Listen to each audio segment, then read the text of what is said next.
Franchement, merci. Je ne pensais pas qu'il y allait avoir du monde comme ça avec déjà le froid qui se trouve dans la maison parce qu'on nous impose le col roulé. Donc, moi, je n'appelle pas ça col roulé, j'appelle ça col énergétique. Parce que pour ne pas payer les factures chères, donc il faut nous mettre le col roulé. Pourtant, nous, avec 800 euros, 1000 euros, on sait comment déjà s'en sortir avec. Donc, on n'est pas des enfants pour qu'on nous apprenne à savoir gérer nous-mêmes nos fonds. Voilà. Donc, vraiment, merci. Je remercie aussi monsieur le maire qui nous a donné, le registre qui nous a donné cette salle. Il est très bien. Merci, monsieur le maire, franchement, parce que c'est une très belle salle. Et puis, merci aussi. C'est la première fois qu'on fait l'Assemblée générale. J'espère que ça va continuer. Et comme je dis, sans vous, je ne peux pas y arriver. Voilà. Donc, vous êtes en quelque sorte ma force. Et je me bats comme vous. Bon, la rentrée a été très difficile. Voilà. Le ministre de l'Éducation qui dit la rentrée a été très bonne pour lui parce que ça s'est bien passé, parce qu'il n'y a pas eu de problème. Mais au fond, ça ne va pas. Ça ne va pas parce qu'il y a des écoles où il n'y a pas de prof. Moi, l'année dernière, ma fille n'a pas eu de prof de français pendant 4 mois. Et là, cette année encore, ça continue. Voilà. Il y a le personnel administratif aussi qui manque. Il y a le manque de profs. Ils prennent des profs, ils recrutent des profs pour venir, ils se disent que c'est des profs qui n'ont pas de formation, qui viennent, après ces personnes craquent, ils partent. Et à la fin, nos enfants n'ont pas d'enseignants. C'est difficile. C'est vraiment difficile. Surtout les enfants de la banlieue d'où nous venons. Il faut dire les choses. C'est vraiment difficile pour nous. Donc, moi, mon combat, quand je suis venu, j'ai vu un peu, pendant la campagne législative, j'ai vu des personnes en situation de handicap. Et franchement, leur situation, ils sont un peu oubliés. C'est des gens qui sont un peu oubliés. Donc, je me suis dit, mais si les personnes en situation de handicap, c'est difficile pour eux et pour les enfants. Donc, c'est comme ça que je me suis renseignée, me dit, il y a des parents qui m'envoient des courriers pour dire il n'y a pas de AESH pour pouvoir s'occuper de nos enfants. Les enfants sont à la maison, il n'y a pas de structure pour les mettre dedans. C'est difficile pour eux. Et moi, je ne sais pas prononcer le mot AESH. C'était tellement difficile pour moi. Et là, je me suis dit, mais pourquoi, au cours de mon mandat, je ne cherche pas à comprendre qu'est-ce que c'est et qu'est-ce qu'ils font comme métier. Et j'ai eu d'autres témoignages. J'ai envoyé, auprès de mes collaboratrices, on est parti vers AESH, qui est Clarisse qui est là. Elles pourront mieux dire parce qu'elle est dedans, c'est son métier, c'est un peu. Mais j'espère qu'elle va un peu développer un peu sur ce sujet. Voilà. Mais c'est ma lutte parce qu'au niveau de l'Assemblée nationale, il faut que je parle aussi de ce sujet-là. Ouais. Donc, on va parler aussi de l'inflation qui monte beaucoup. Dans les magasins, tout est cher. Tout est cher. Tout. Presque même quand tu vas dans les magasins, dans les rayons, c'est presque vide. Pourquoi? Parce qu'ils ne veulent pas embaucher. Et les caissiers qui travaillent, qui font le boulot de 2 à 3 personnes, arrivé à un moment, ils ne peuvent plus faire trop. Donc ça fait qu'ils ne peuvent plus charger aussi les rayons. Donc souvent, tu arrives dans des rayons, c'est vide. C'est vide. Les gens ne veulent pas, comment on appelle ça, embaucher les gens. Et tout est cher et les salaires n'augmentent pas. Tout est cher. Vous voyez les grands patrons qui augmentent les salaires et les salariés qui demandent l'augmentation, on ne leur donne pas.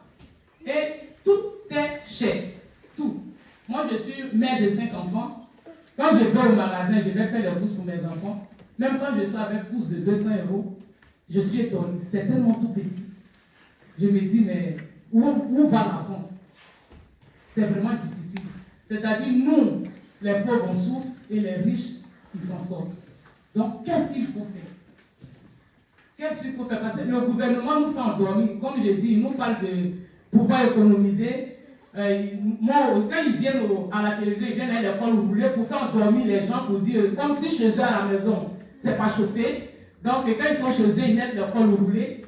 Et il nous fait apprendre à nous qui savons économiser plus que pour dire il faut que nous on porte l'école énergétique. J'appelle pas ça école roulée.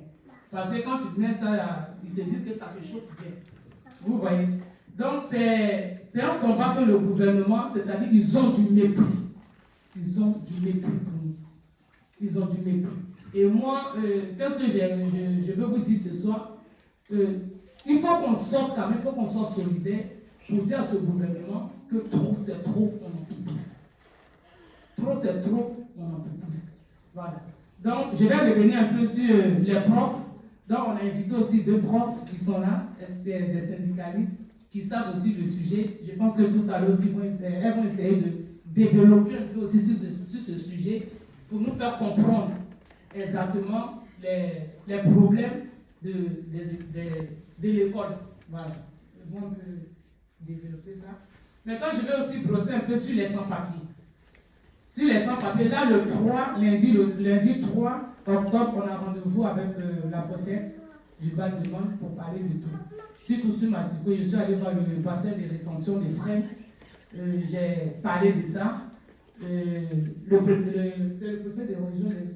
de région qui disait, lui, pour me faire croire que ce n'est pas Mme Keke qui va parler, que le projet, ils ont déjà le projet qui vont faire les travaux. Et moi, je leur ai dit, mais où sont les travaux? Il n'y a rien. Et là, on a saison pluvieuse. Encore, les freinants, ils ont peur. Si jamais il y a une inondation dans leur maison, comment ils font? Parce que c'est bien beau de dire, on est en train de faire dans la bouche, mais il faut que quand on passe sur le terrain, il y a des machines, on trouve qu'ils sont en train de faire le nécessaire. Et le pont qui a pris feu, il y a longtemps que ça existe, mais rien ne change. Donc c'est un sujet, il faut qu'on en parle. Il faut qu'on parle aussi des sans-papiers. Parce que les sans-papiers, quand même, c'est des travailleurs, c'est des gens qui ont travaillé, qu'ils ont exploité, qui n'avaient pas les papiers. Et maintenant, quand ils réclament de les régulariser, ça fait plus de presque 2 ans qu'ils sont dans la rue, dans le froid, sous la pluie, en train de lutter pour qu'on les régularise. Pourtant, c'est leur droit. Donc, il y a Boubacar qui est là aussi, qui va aussi développer pour l'hôpital. Quand j'étais malade, je suis allé à Clément 17. Mais j'attendais même souvent les infirmiers parler pour dire il n'y a rien. Il n'y a rien, ils ne savaient pas que j'étais couché là. Mais vraiment, c'est difficile. Il y a un manque de personnel. Le peu qui travaillent, ils sont débordés. Ils n'en peuvent plus. En fait. C'est-à-dire, tu sens la colère, tu sens qu'ils craquent, mais ils n'ont pas le choix. Parce que si je ne vais pas travailler, comment je vais payer ma maison, comment je vais faire? Je n'ai pas le choix, je suis obligé de faire. Ils n'ont pas le choix. Je vais dire qu'ils sont un peu séquestrés parce que c'est difficile pour eux, mais ils n'ont pas le choix. Il y a vraiment un grand problème en France. Bon, moi je dis quand même, c'est un grand pays. Qu'est-ce qui ne va pas? Qu'est-ce qui ne va pas? Il y a quel problème qui ne va pas au juste en France? Il y a quelque chose qui ne va pas pour les chercher. Il faut qu'on cherche à comprendre qu'est-ce qui ne va pas. Parce qu'arrivé un moment, c'est vrai qu'on dit que la politique ne m'intéresse pas. Moi, je ne vote pas. Non. Il y a un problème. Aujourd'hui, quand on refoule tout ça, mais ça passe sur nous. Parce qu'il ne faut pas qu'on manque. Aujourd'hui, je vais dire, par exemple, je ne vote pas. Mais quand l'autre, il va voter, que son candidat, il vient, s'il met ses lois, nous, on prend. Ce n'est pas que ça nous épargne. Ça nous tombe dessus. Donc, moi, à l'Assemblée, je vais parler de l'Assemblée nationale. À l'Assemblée nationale, je suis content d'être là-bas parce que je découvre beaucoup de choses que je comprenais pas. D'abord, comme je le disais, on dit les députés, ils foutent rien. Ils sont là, ils travaillent, ils bouffent l'argent, ils tombent. Il y a du travail. Il y a du travail. Un jour, j'avais vu sur les réseaux sociaux où on mettait les députés qui dormaient à l'hémicycle pour dire, voilà, ils ne dorment pas, on met une photo où il y a des travailleurs et les députés qui sont là qui dorment. Ils ont le droit de dormir. Parce que quand on va en commission des affaires sociales, chacun est dans sa commission, et que chaque 10 minutes, on nous envoie des messages pour dire venez à l'hémicycle pour voter, laissez vos réunions, venez à l'hémicycle, on court, on va à l'hémicycle, on vote, après on revient, après 10 minutes après, venez pour les votes, il faut voter les lois, tout, on court. Comme ça jusqu'à 3h, 4h du matin. Allez, venez, après il faut reprendre encore le lendemain. Mais moi, je suis malade, c'est la fin. Je suis fatiguée. J'ai dit quoi? Mais je suis un peu. Je comprends, j'ai dit, mais il y a du boulot. Il y a du boulot, c'est des gens qui travaillent. Et c'est difficile. Et surtout, nous qui n'avons pas la majorité à l'Assemblée nationale. J'espère qu'après 5 ans, il faut qu'on ait la majorité pour que les lois passent. Parce qu'on n'a pas de majorité à l'Assemblée nationale, on ne sait pas comment faire. Donc on se bat pour que les lois passent. Ça ne passe pas, c'est difficile. Donc nous, qui n'avons pas la majorité, où on peut avoir la victoire, c'est dans la rue. C'est dans la rue. Parce que si on ne se bat à l'Assemblée nationale, ça ne marche pas. C'est dans la rue qu'on peut avoir le résultat. Parce que rien ne passe. Si ce n'est pas dans la rue aussi, ils vont dire, ah, enfin finalement, tout le monde est dans la rue avec les députés, donc on est obligé d'essayer d'avoir une négociation sérieuse. Parce que si on attend que l'Assemblée nationale pour dire les lois vont passer, ça ne passera pas. Il faut dire les choses. Donc on ne dit pas que non, les députés sont là-bas, ils ne foutent rien. Non, on fait, mais on n'a pas la majorité. La NUPES n'a pas la majorité. Et quand on voit Macron qui fait l'alliance avec Marine Le Pen, les autres, et que les lois passent, par exemple la loi sur la retraite, tout le monde était d'accord pour l'augmentation. C'est passé. Et un coup, le ministre s'élève, dit non, il n'est pas d'accord. Il ramène encore. Et là, on avait fini à 4 h du matin. Il ramène encore qu'il n'est pas d'accord. Il va voir, il va se réconcilier, il va parler de bouche à l'oreille avec les autres. Ils viennent et la loi ne passe pas. Donc, ça veut dire que l'augmentation des salaires de la retraite, c'est bon. C'est pas passé, il n'y a pas. Voilà. Sinon, au début, c'était passé, mais eux, ils n'étaient pas d'accord. Donc, ça vous dit quoi? Et moi, comme j'ai dit, c'est les retraités qui votent beaucoup les gens de la droite. Il faut vous réveiller. Il faut vous réveiller. Parce que là, vous avez vu, et moi, j'ai dit, la NUPES, elle se bat. Elle se bat, et tout le monde voit. Et moi, ce qui me fait plaisir, me dit, Rachel, depuis que tu es à l'Assemblée nationale, la chaîne parlementaire nous intéresse parce qu'on regarde ça. Moi, ma conseillère m'a dit, même je dors devant. Je dors devant la télé pour voir ce qui se passe à l'Assemblée nationale. Parce que tu es là-bas et on voit beaucoup de choses. Donc, je pense que les gens, ils comprennent maintenant, ils essaient de voir qui se bat et qui ne se bat pas pour la population. Donc, il faut s'intéresser de la politique. On n'a pas le choix. Moi, je ne fais pas de la politique pour attaquer. Comme je dis, je suis là pour les essentiels. Je suis là pour le bas peuple parce que je sais d'où je viens. Je sais d'où je sors. Je connais la vie. Je sais, la pauvreté, j'ai vécu. Et je suis pauvre, je ne suis pas riche. Donc, je sais ce qui se passe dans la vie. Je sais quand tu as des enfants, quand c'est difficile, je sais. Moi, mon combat, c'est ça. Faire comprendre aux autres, comme j'ai dit, aux autres députés qui sont carrément déconnectés, qu'en bas, il y a la souffrance. En bas, il y a la souffrance. Il ne faut pas penser à sa personne. Il faut penser aussi aux gens qui souffrent, qui n'ont rien. Il faut les écouter et il faut décider de leur contraindre pour les arranger. Moi, c'est ça mon combat à faire.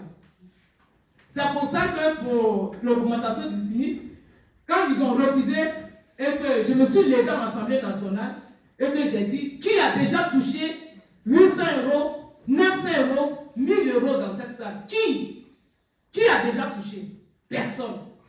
Parce que c'est difficile, pas par jour, par mois. Pas par jour, par mois. Qui l'a déjà touché? Les AESH qui touchent 700, 800, 900 €, qui s'occupent des enfants en situation de handicap, c'est difficile. Il y a des familles qui n'arrivent même pas à accepter l'handicap de leurs enfants. Ce n'est pas de leur faute parce que c'est difficile. Et ils se prennent ce travail-là. Et à la fin du mois, 900 €. Est-ce qu'on s'en rend un peu compte de ça? Comment ils vont vivre? Et se lever le matin, peut-être que tomber, c'est un enfant qui a une situation de handicap qui arrive. L'enfant est brutal, l'enfant les tape. Mais elles aiment le travail, elles sont obligées de faire pour aider l'enfant. Et à la fin du mois, elles n'ont rien. Moi, c'est ça en fait mon combat. Pour dire l'augmentation du SMIC, parce qu'avec 800 €, tout a augmenté là. On finit la fin du mois comment? Il ne faut pas on va se mentir parce qu'à partir du 10, il n'y a rien. À partir du 10, il n'y a rien. On ne peut pas manger, on ne peut plus rien faire. Tout a augmenté, la facture augmente, tu ne comprends rien. Comment on va vivre, comment on va faire? Donc, c'est un peu ça.